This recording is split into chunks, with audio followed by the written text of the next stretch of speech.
folks, this is Christian Knife Guy here. This is not a knife review. This is more along firearm perspective, kind of like a firearm review type project. I do have a lot of firearms, so I'm not just a knife guy. I like talking about a little bit of everything, things that I like. So this is a project that I'm going to start, and I'm going to start a series and post the videos in different parts. This will be the first part, the unboxing from the initial purchase. A lot of you may have something like this already laying around and just kind of bored with it, so just sets it back in the corner of the closet or gun safe and doesn't get touched much. I'm going to build a tactical shotgun that's going to still give me my hunting features that I need for if I take it deer hunting or if I want to go skeet shooting or something. We have here is a Remington 870. You can go with any model you want to do with this. If you want to go with a Mossberg 500 or an H&R would be a cheaper alternative for this. Just only because of the furniture that I picked that's going to go on this. It was designed for the 870. It is designed for the 870. And I've had multiple 870s and got rid of them. This is just what I decided to go with. 870 Remington has a great American legacy behind them, and I wanted to support that. So the initial box, you know, you got your, it's different than the older ones. Brown Remington got their sticker all over it from shipping. Comes with a tag that I'm assuming that would have been hanging on the gun if it was assembled, hanging on the rack in the store. Your Remington owner's manual. They give you a lock. This would lock under the trigger guard.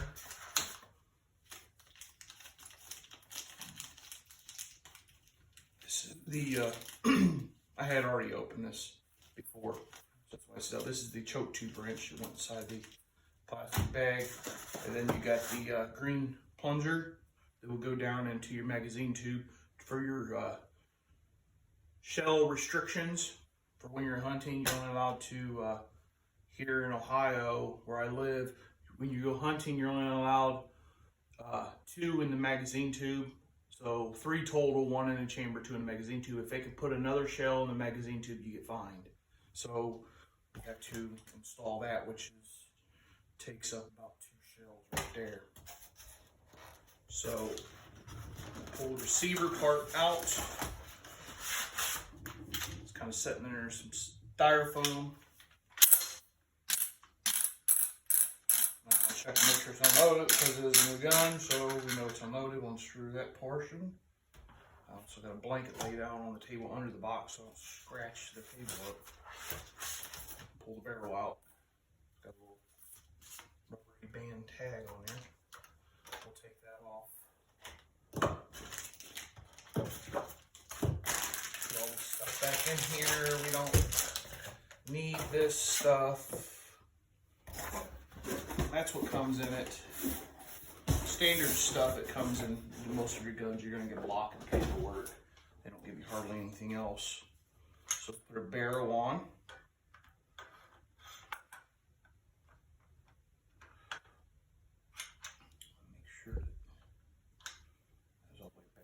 I'm not trying to scratch everything up.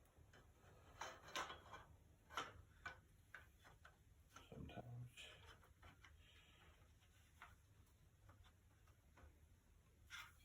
You know what? Maybe it's got to be. It's been a while since I've had to take them apart, put them together, so I can't remember.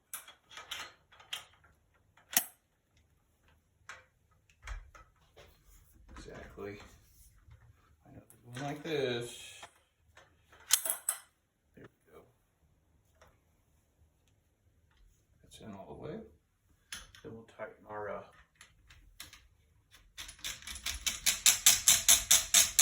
barrel down.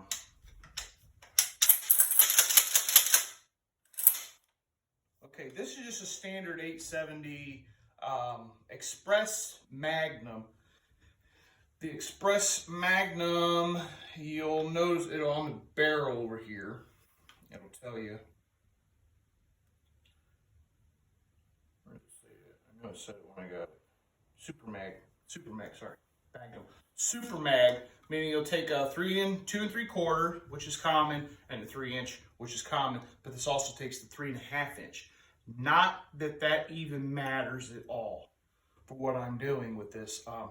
Making a tactical shotgun is, if you already have one, it's cheaper. Now, granted, I could have probably sprung and just bought one already done, considering what I'm putting on this with the gun and already done. I think possibly a used one. They get pretty pricey. You start dabbling in what they cost for a tactical pump shotgun. You start looking at like other alternatives, like Citadel has they just ran on sale last week. Citadel had a home defense semi-automatic shotgun. Standard synthetic stock, standard features there, smooth bore barrel, and it was like under $300 out the door that you would have got. There's no tactical furniture out available for it. There's no magazine extension tubes out available for it. They don't have shell carriers for that one to mount to the frame. They have other ones that Velcro on. I'm not quite a big fan of those. They do serve a certain purpose as far as, and we'll talk that later on as we install one. We'll talk about that. It's just reason why I went with this. This was something that I'm familiar with the platform, and I do believe that, you know, I can run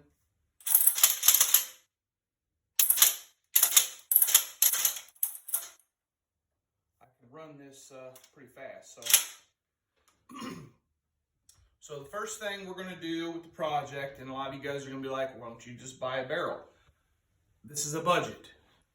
People who can't afford the barrels, because barrels can be the price of $250, from $200 to $250, depending on where you find them at. If you get lucky and you find them on sale, you're getting them for about $200. If you got one laying around, hey, you already got one laying around. But some of us don't have that stuff laying around. I don't. And if you go with the H&R, that is like the Remington that would fit the furniture, I don't know if the barrels will interswap. I think it's just the furniture.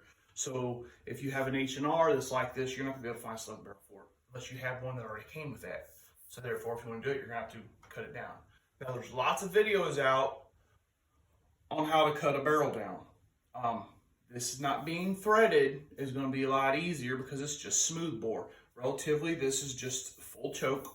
The whole thing's just pretty much full. So it's going to be like a smooth bore. It's going to be like just buying a slug barrel when it's all cut down, because up here where your choke is where the threads go to where you can thread your different things on. So we're going to actually cut this down. All right.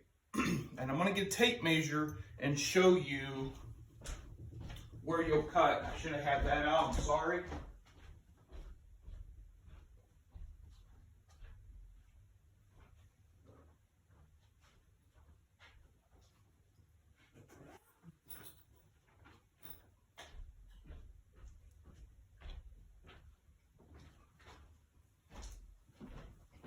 It's best to have tape. So I'm going to mark this out because we're going to start this project. Probably going to start it next week because this is about the middle of the week anyway. So, okay, now inside here in this lip, let me remove this again.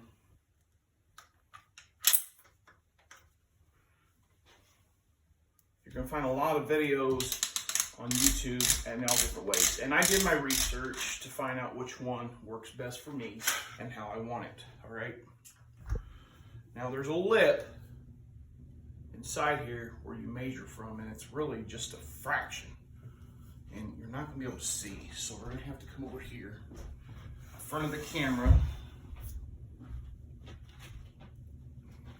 There's actually a lip down inside the edge. You're not gonna be able to see this very good. I got poor lighting over here.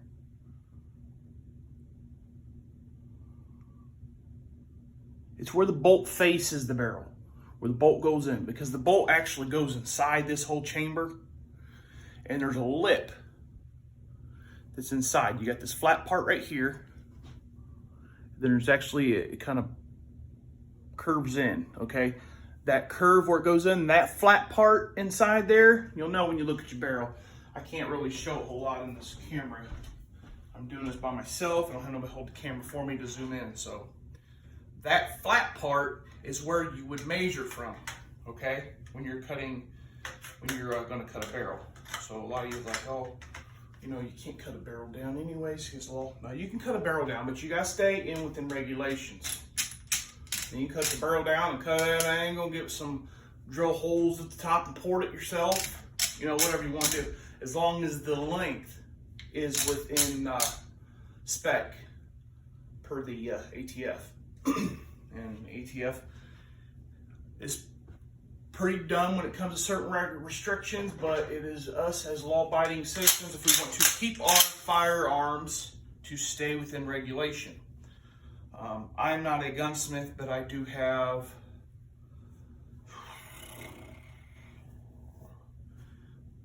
showing your age when you can't remember how many years experience you got.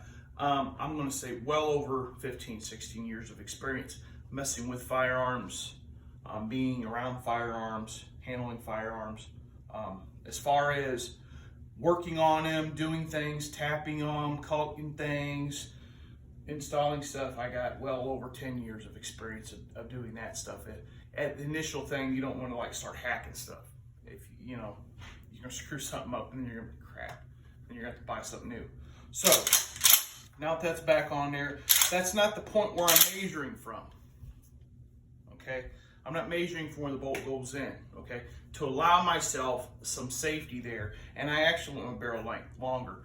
So the ATF recommend states it's got to be, for it to still hold its true shotgun form, it has to be 18 inches long from where the bolt touches on out. Okay, anything other than that, it becomes a SBS, short barrel shotgun. So I am going to measure from the receiver, the back of the receiver. Now the barrel goes in there some more, okay? It goes in there quite a bit. And I'm gonna measure out. And I thought that it felt good around 21. Because keep in mind, this is not just for self-defense, tactical type shotgun. I still wanna be able to take this out hunting.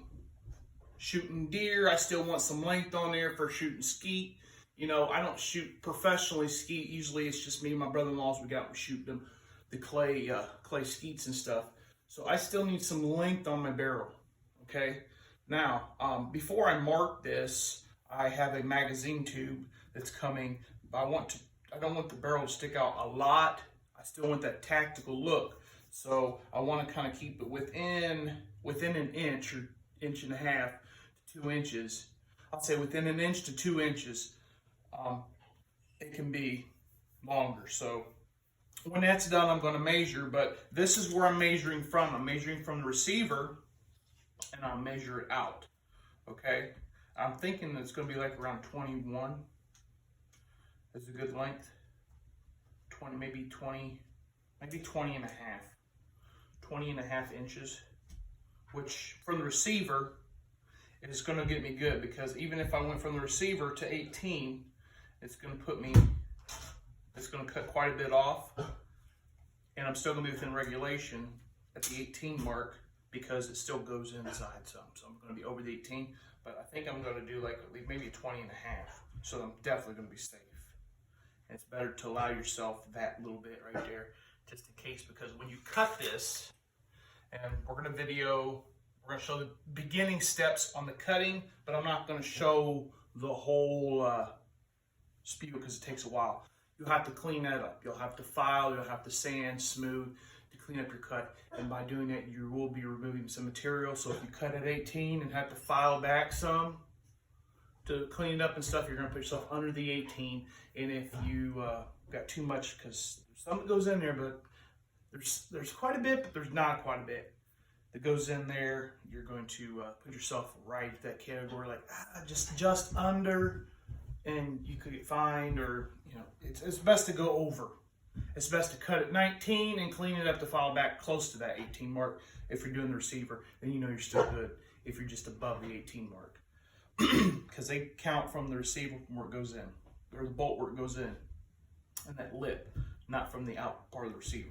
But that's what we're measuring at. And there's a lot of people who've done this who have measured that way. That's where I got the idea. So then you would make a mark, take you some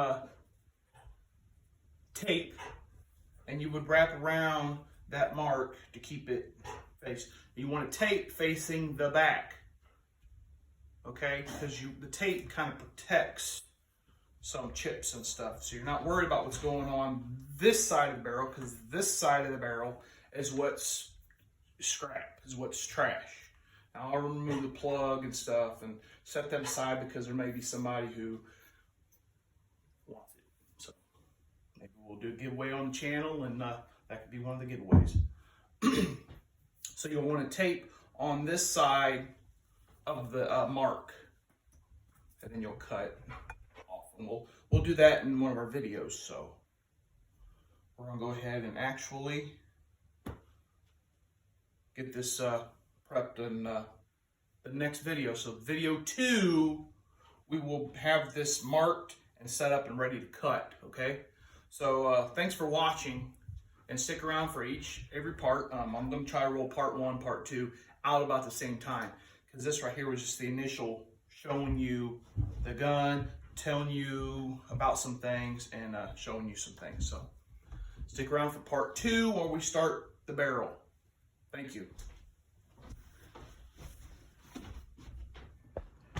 Okay, we're set up in the garage. I'm getting ready to cut this. I'm not gonna bear you through watching me do this, because it's a little bit of a process, but basically I have it taped off as even as I can get it by the eyeball. It doesn't look even in the vise because I got like this foam pad kind of pushing against, because I don't want to mar up my barrel. Basically there's one of these ribs right here that's right here taped up, because if you look where the sight's at, the sight's sitting on one, so I want my new fiber optic sight that I'm going to put setting right about there. So really I'm just cutting, and I'll let you know how much we're cutting off. This is a standard 870 barrel that comes on the Remington 870. It's a standard one, so roughly we're cutting roughly about just a hair over 6.5 inches that we're cutting off of this. It's just nerve-wracking. If this was an old shotgun, I wouldn't be too worried about it, but it's a new shotgun. So, and I just have a angle grinder with a cutoff wheel. We're just gonna go to town, and we'll clean it up with a file and stuff to try to get as level as I can by eyeballing it.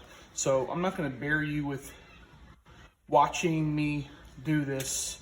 So I'm going to just cut the video, and we'll roll in when it's cut to where I'm left to where I have to clean up. So you want to tape off and try to stay just in front of the tape. All right, so make sure you got safety gloves and eye protection when handling any kind of equipment. I'm going to move the gas can out from behind here, because this probably will shoot off sparks. Everything else is clear. Cardboard is not going to hurt nothing. And we're just going to go to town. All right. Okay, I rotated it. Here's the barrel end. We cut off. You can see there's a little focus. I got a little burr on the one side that is, and then I rotated it so it is cleaned up. So the burr is gone, but I have to file back, because you see where it's on and then off right there. So we just got to kind of file. I got a grinding wheel out to try to grind this part back to that some, so I can take the file. So I'm gonna try that. But all in all, I mean, other than that end right there that I had focus, other than that end right there, is pretty decently clean cut. Not completely straight, but it is a clean cut. Straight through. You got a little heat treat right in there. It didn't get hot enough to where it's going to mess the tempering of the steel, the metal up. I mean, that's pretty thick. So we'll take the choke tube out and save that, and then this part's scrap. So I got it done. My grinding wheel that I was going to use to grind back some material from it being a little bit off was bad, so it wasn't working. So I had to file what I could file. I'm not going to run to the store and get one. If you do this, make sure you got all the proper tools that you're going to need so you don't run into the same kind of problem I did. I got it pretty much close. I mean, decently. Well, you can't tell I'm looking at stuff, but it's not too bad. I'm not helping if I'm not holding the barrel straight.